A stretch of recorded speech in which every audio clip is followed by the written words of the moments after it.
If you watch the last version of this, you might notice that we have a desk now. I'm so proud of this. We were in the kitchen before, and it was so awkward. It was so non-professional, but now I have all of this. It's wonderful. So let's get into it. In Between Cars, when I initially put out King of Hearts, I knew that this was my favorite song, and I knew that I wanted this to be the one that I was known for.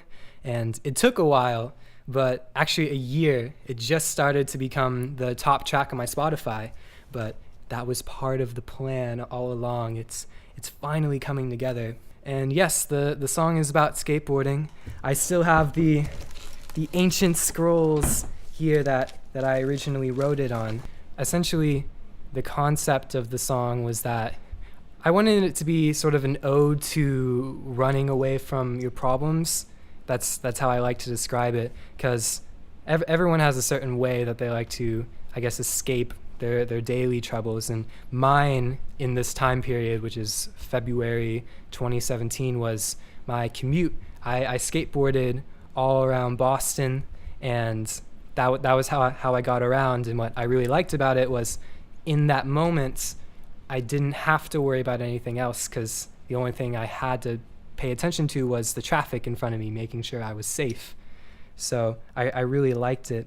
The song it started out to be at this one moment I had where it was a night that I was really stressed. I forget about what, but I went out on my board and I just went around the neighborhood, and in that moment I tried to just put all of my stress and all of my energy into going as fast as I could, trying to push myself to the limit just to get my mind off of what I was stressed about. So we have lyrics in here that are so edgy about that, like, I'm still trying to find my limit, though there's cracking in my bones. I keep pushing and pushing again, 'cause all I can control is how fast my wheels are spinning. That made it in.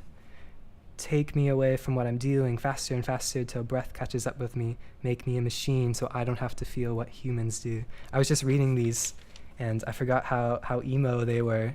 Sonically, I wanted the whole thing, this whole song, to kind of just be a mashup of everything I liked about Julian Baker's Sprained Ankle.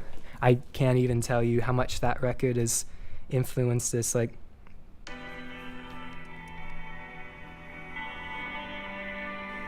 this is a voice memo from the original me trying to write this in January. And it's really, I don't know, I like it. But I didn't end up using it. I didn't like the lyrics, and I wrote this instead. I tried to write it not about skateboarding, but the sound about my friend Nick. I never told him I wrote this about him, so he'll probably text me when he sees this. So let's get into how I recorded it. So this is the original guitar line.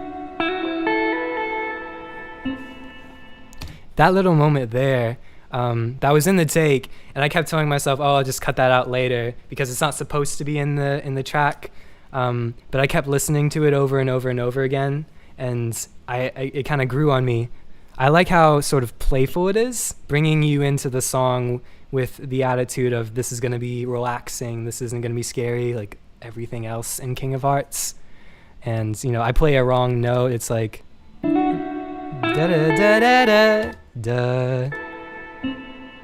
But I kept it in anyways. So then it starts. And then I have a harmony track on there. That background noise with the truck going by and the wind and all of that, I literally recorded that by sticking this microphone out the window and just recording the sounds of Boston and layered that on top of here, both to add to the atmosphere, but also it helps transition from the last song, Rain, by having a common thing, because it starts in rain and then it goes elsewhere. Just like everything else in King of Hearts, the drums are fake.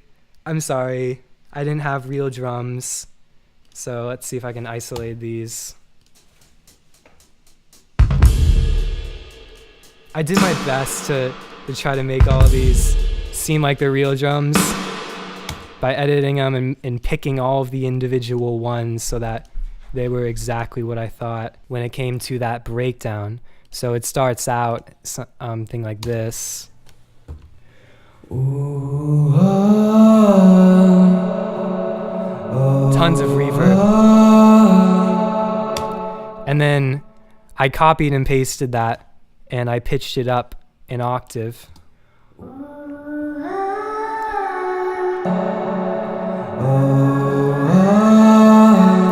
And then continue that process and add a harmony and an octave to that. Another harmony. And then in the very last bit, there's all of that as well as an octave up and an octave down. So it's just this giant thing.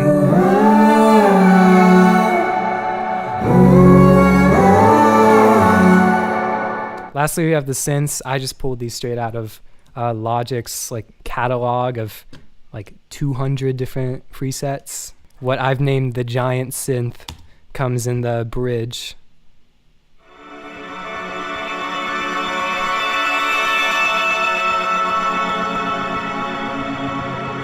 There is the dip, as I call it.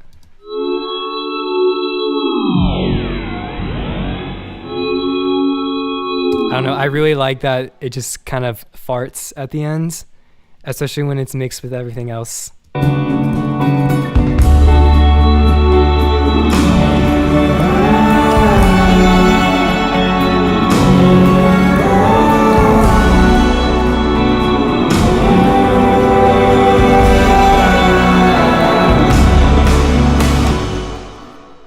So that's that.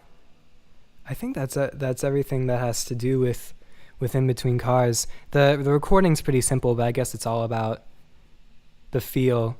A lot of the times, just the songs that end up being the best are the ones that you don't worry too much about, and you just put what's necessary. And I guess this is an example of that. So, 1 year of King of Hearts. That's what I got.